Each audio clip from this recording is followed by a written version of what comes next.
we could do a combination both of asking the Asian studies, the Latino studies, those people to sort of bring things, but also creating and supplying historic breakfast foods just from our archives to really showcase as well. So less on people bringing food and more about Hull House supplying the historic menus and maybe some of the students responding to those as well versus bringing their own potluck for breakfast for the opening.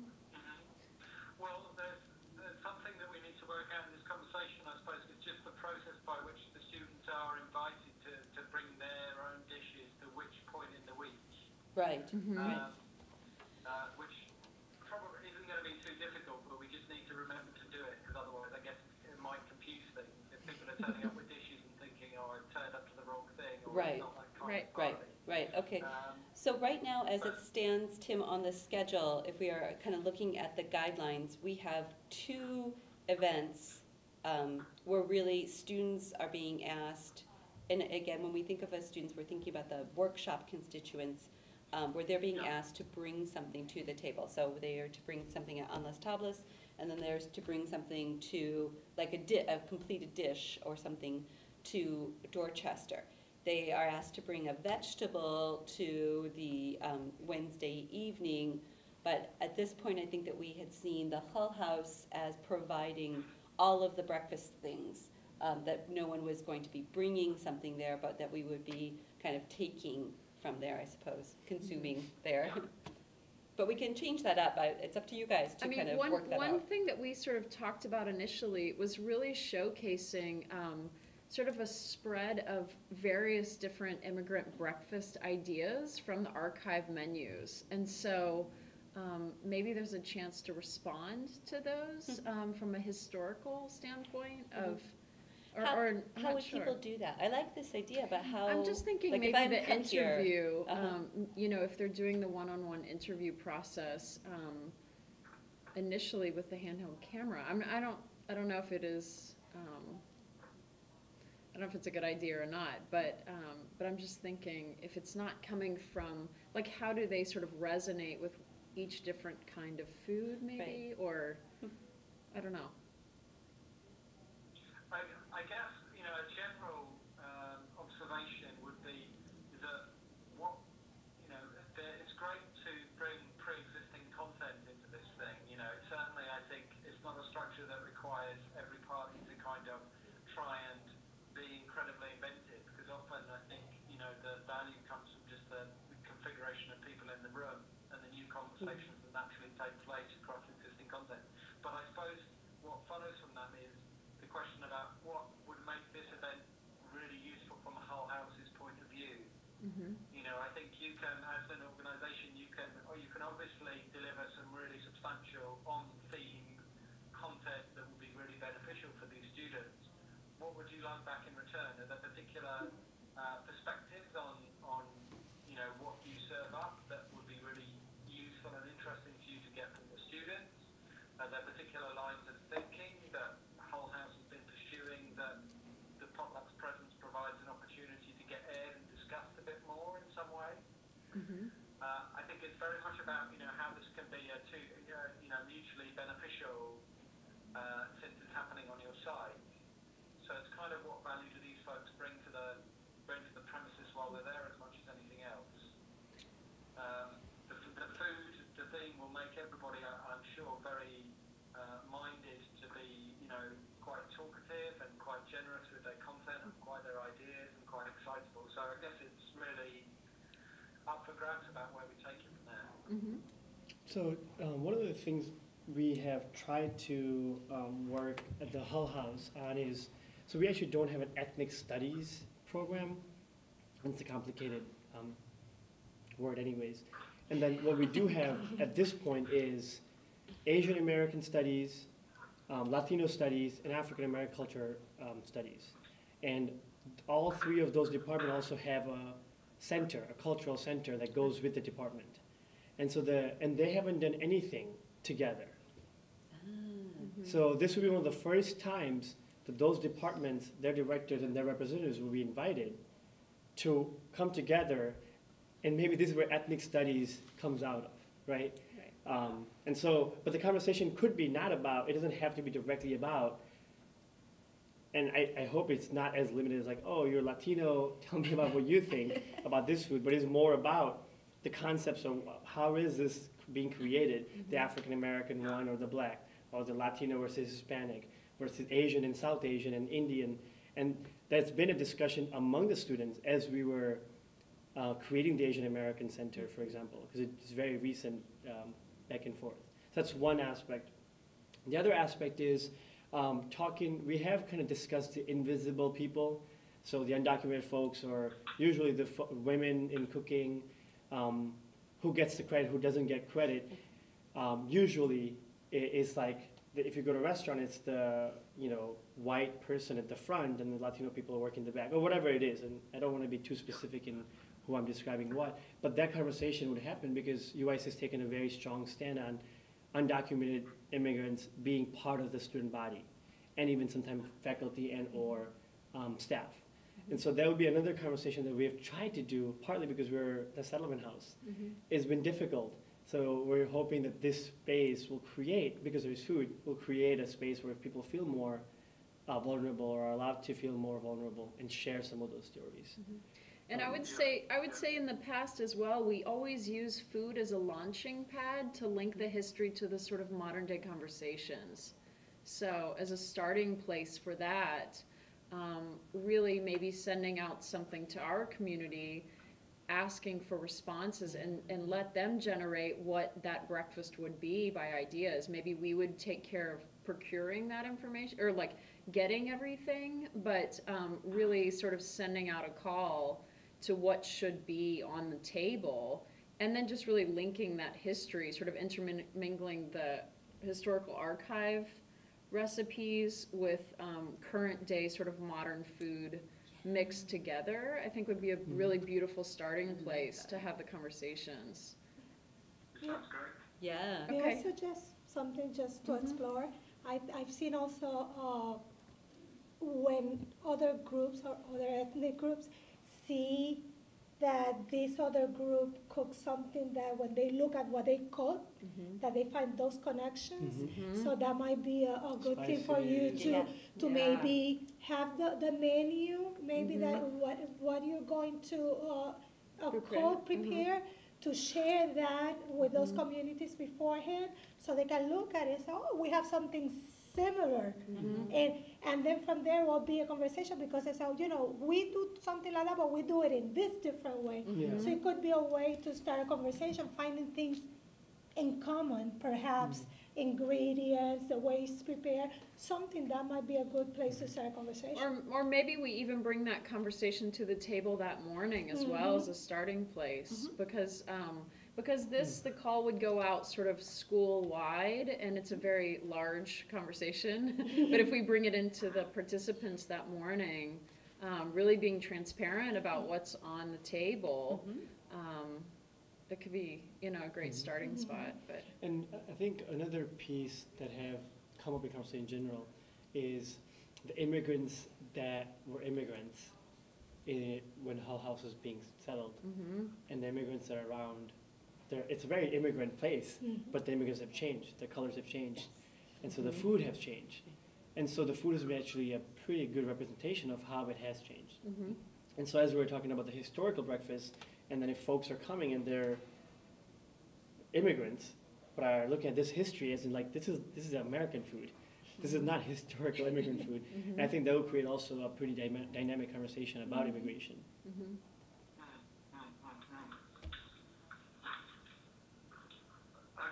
well, like there's not a shortage of very rich content in there. I think what Marisa was saying about the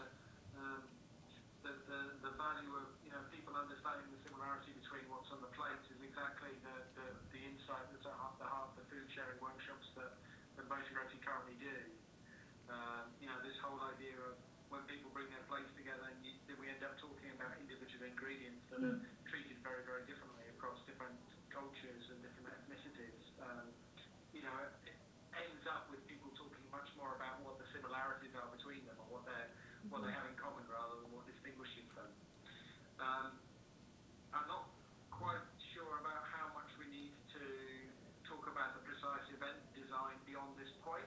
Mhm. I mean, I've made a note of the things that you just said, and again, it's something that I can talk to Ali about. Do we have a target of kind of the amount of people we would like around the tables? I mean, clearly already we're going to have, so the 22 workshop participants, you would have kind of group of us at the table, obviously. So 8 those- at least more. Right. So 30 we already have. Right. So I would say, you know, at least we are at 35, maybe even. So then the question is to bring from your group who and how, and to also make sure that your call, you know, your invitation goes out. And likewise, we could, if you send that to us, we could share that with our groups as well. Yeah. Okay. And the call would have some sort of basic understanding so they can, because we've talked a lot about it, I think participants will be prepared to talk, and then all of a Right. sudden we have 10 new folks, so we'll maybe prep them a little bit Yeah, beforehand. Right, definitely. And so maybe some of these, you know, media materials might be helpful for that. I'm not sure, Cut and you know, that paste. might give Yeah. a little orientation. Just a logistical note for that morning. We actually have a really large event that happens at noon. And so I know that initially we said from 8:30 to 10:30 would involve the breakfast and then maybe breaking off with your participants for the first time. So do we need to make the breakfast that's open to everyone from 8:30 to 9:30 and then you guys break off? Is that still happening? Or do you want to just keep it open from 8:30 to 10:30 to everyone is invited? Personally, I think we should keep it open to 10:30. Okay. In the previous version of the schedule, I think this ran till 11 or even 11:30, and we snipped it back so that we can move off to the college and do the kind of deep introduction work with the Great. students. Okay, Okay. perfect. So, I don't think there's anything more frustrating than people having to curtail a conversation that they find really exciting. Right. So I'd sooner we left more time. Okay. And people found their position naturally within it. I was just thinking about some quite pragmatic things like, you know, whether there's a roving microphone that we can have in the room, or whether we can have access to some kind of flip chart or marker pens, just so that we could, you know, make sure that everybody can look at the same board at the same time if they need to know anything about timings. I guess I was going. Oh, Tim. Bummer. And I guess maybe Amy can just give us a list of things Yeah. that you need to have, Okay. like those, and we can just. Yeah, Yeah. and we have also them. will have some, Yeah. you know, inherently Yeah, but kind of part we of have it. a roving microphone, Okay. the flip chart, and you can also connect anything to the computer, to the Yeah, do a screen. projector and screen. That's also partially less for us to transport to you in advance. too. Yeah, so. Thank you. Yeah, as long as we know what it We is, just need to exactly. have the, tech people, set it all up Right. the night before, so if we can. Hey, Tim, and likewise, sorry on our part as well. You were going toward and talking about the very pragmatic. Yeah, I was just thinking about things like a roving microphone Mm-hmm. and a means for, you know, everybody being to be able to look at the same screen or board in case we need to just put things up, possibly on the hoof to do with timings. But I think I was also going back to Harish's comment about the ethnic studies, different factions who haven't necessarily met before.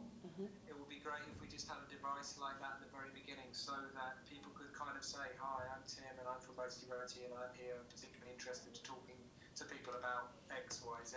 Mhm. If there's a quick and easy means for people to kind of make those declarations and us to fling them up on a wall at the very beginning, then it excites people and makes them think, oh, okay, there's already a lot of hooks to hang the conversation on at the very, very Right. beginning.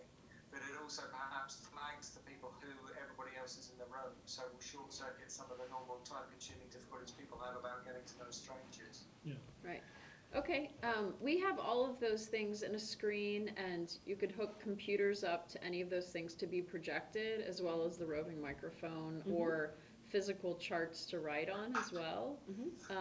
That's already in existence. The only thing is, I think we have to send you the official language instead of calling it the ethnic studies department, just to be clear, yes. because it's very different. Right. Like the students will relate to it very differently. Yeah, no. So, You know, I mean, I think ideally we would want people to be able to explain what they're about in their own language, Mhm. rather than Yes. us trying to do it on behalf. But I'm just thinking, from Hull House's point of view, if this agenda about these different interests, being able to kind of get into dialogue in the space is something we want to try and support. Definitely. To happen. It would be good for us to think about just what props we might need to make sure the right people get together in the right way. Let me interject at this point, just to give you guys an idea of what this document is intended to be for and how I hope we can use it and get your feedback on it. Basically, these are guidelines that we are going to share with our workshop participants at information meetings this Friday and then again on November 4th. What we would like to do is to be able to give them an idea of where they're going to be, what they need to do at each site. But what I also would like to think of is that you, if you were so interested, could use this document to share with your participants to say, you want to go to more? Yes, they came here, but do you want to go to their spaces? Well, here's where they'll be. So, and this is what they'll be doing at that space, because this is one of the things that we've always hoped for. We knew that we would have a core of Columbia folks and that will move around, but what about if we want to have people who say, hey, I'm free Thursday afternoon, I could drop in. And Motiroti has always been interested in having that and recognizing that many people could not, because of work, because of family, etc., do the whole thing, but might want a little taste at some point and could contribute. People have asked about Yes, that. right. They also for the Versus the event whole thing. here, Yes. they asked me could I provide transportation to bring them. Right. And I said, well, put in my car, let's just go. I Okay. was split the Right. parking, so they have asked. Right. So I'm hoping that with your help, we can edit this so that it's appropriate. So definitely, and I need to have this Friday. Okay. I need to have this today, so that I can have it by Friday. So that definitely give me the names of things. So thank you so much. I really appreciate And the help. so the quick question is, originally there was it had to be at this, this, and this, and this, and this, Yes. and this, and this. Okay. Because a lot of people responded to, when we made the call, they said, well, that's too much time commitment. Right. Can we do just one? Yes. And I said, if you're gonna do the one, then do the Hull House one, Right. we'll invite you. Yes. But I didn't know that they can also do So- two, or they can also do think, three. yes, I think that we can definitely support that. I think that we need to make sure so they don't get frustrated, that they have a contact person. Where are you? Because at some of the workshops, although they might be scheduled here at Columbia, we are going to do some things very improv. So let's say we're in this deep conversation about, what is it like in Chinatown? Well, why are we talking about it? Let's go. So there needs to be a flexibility, and that's why the contact numbers are here. So let's encourage our All go drop-ins in there. to, give them a call first. So Amy can say, oh yeah, here we are, come join us, so that we make sure that no one is wandering around, doesn't get connected, and gets really frustrated, to abate that. One last, Yeah, no. I got the number 35 for with internal, and then I wanted to also, and I know I already asked this question, I'm repeating it. What is a good number of people to have a good conversation at the Hull House? So is 50 too many total? So we got our core 22 plus the staff, that adds up maybe 32 or 35. How many more would be good to create a vibrant conversation? And just to give you a context of the space, we really seated large dining room tables, about 48 Okay. comfortably, very comfortably. But for instance, we have an event at noon that we seat over 80 people standing and on the sides uncomfortably, that it could vary between, you tell us, how much do you want to manage? Yeah. And, my view on it is that, I don't want to dodge the question, but it depends on the kind of conversation we want to have, insofar as, I guess, Ali and I had imagined that after the sort of initial kind of opening of ceremonies and maybe a quick kind of pass the mic kind of familiarization so everybody knows who everybody is, people then get stuck into their plates of food and talk to the people around them in small tables. Yes. Now, on that basis, I'm thinking, 3 to 7 people per table, but it doesn't really matter because people are hopefully going to be driven by the conversations that interest them. And we would proactively encourage anybody who isn't sufficiently interested in a particular topic of conversation to drift across and find a new one. Yeah, On the that way. basis, the more the merrier. So Tim, Subject to however many, health and safety and however many tables and chairs you have. okay. If, on the other hand, we wanted to have a conversation conversation, which was one person talks with a microphone and everybody is listening. I think in the time we have for that to be a well-structured conversation, looking for more than about 20 people, is inevitably going to leave with some people feeling that they had things to say that there weren't time to get registered.